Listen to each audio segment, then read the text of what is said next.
Hi guys, let's try to understand a rounding function through a assignment. So before starting this topic, let me ask you one question from you. Have you ever noticed the number in the Power BI report changing slightly after the calculation?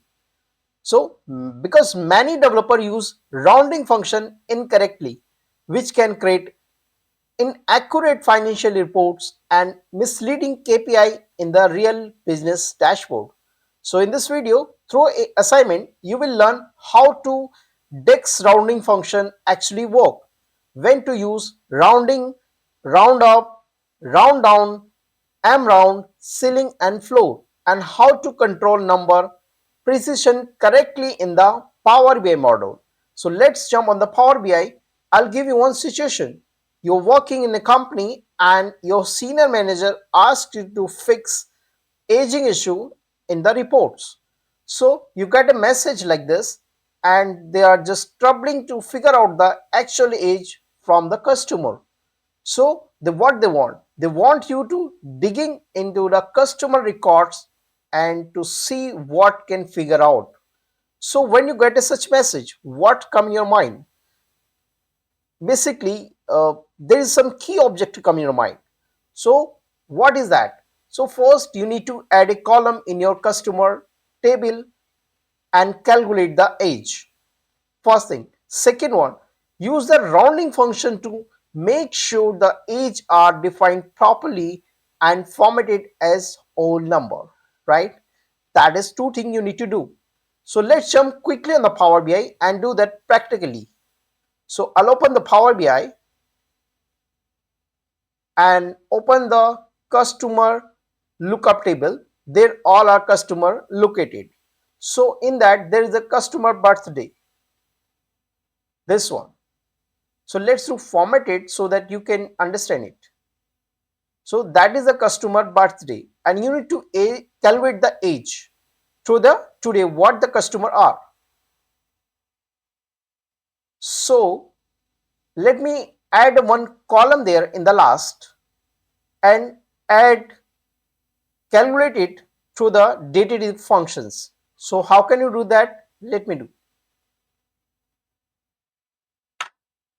I'll just give you the name first, like current age,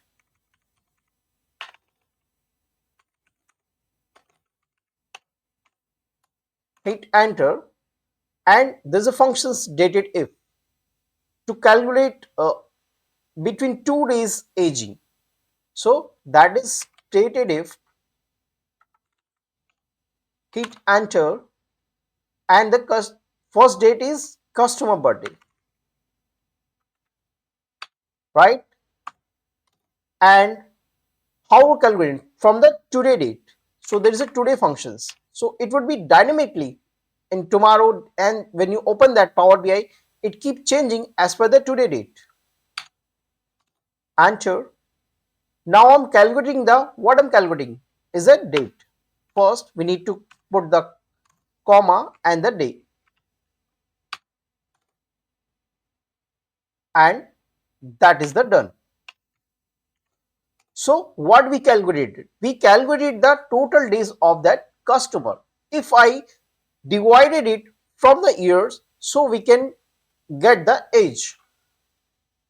So we can do divided by 365. But there is some problem. As you are aware, after the 4 years, after 3 years, there would be 29 days in the February. So that would create the problem. So how can we fix that? Let's try to understand that first. Why we can't take the 365 days here. So let's try to understand it. Okay, so because 365 days after the 4 years, there is a lap years with the 366 days, as we know. So what can I do? We can just average the length of the years, means 1 4, right? So 365 plus 1 4 is equal to 365.25, right? Because 365 used to convert the number of the day into the year more accurately, right? And So because if I'm just not using this, that would be the age error over the time, especially for the older age, right? So let's do that in the practically in the Power BI. So I open the Power BI and let's do that 365.25 and enter. And is the whole number, let's take the journal to understand that. So it would be 75 something. So what we need to? We need to rounding up. Let's take the floor function first. So I'll just copy it, selected it, put the tab, hit enter, put the floor functions. And in the last, what can we do? For the 1, hit enter. See, the aging now you can observe. See, the birthday is 75, 75, 75 something, right? Or we can use another function.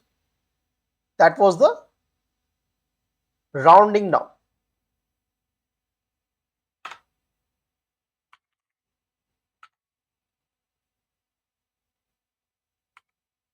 So I'll take that function rounding down. Hit the enter. See the result. That is 75.8.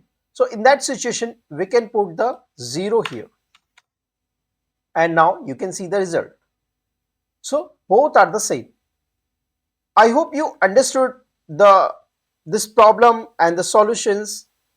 So in the next video, we can discuss some more functions regarding the information function like is blank, is error, is logic, is number, is text. So some kind of information function we can understand and do that practically in front of you. So see you in the next video.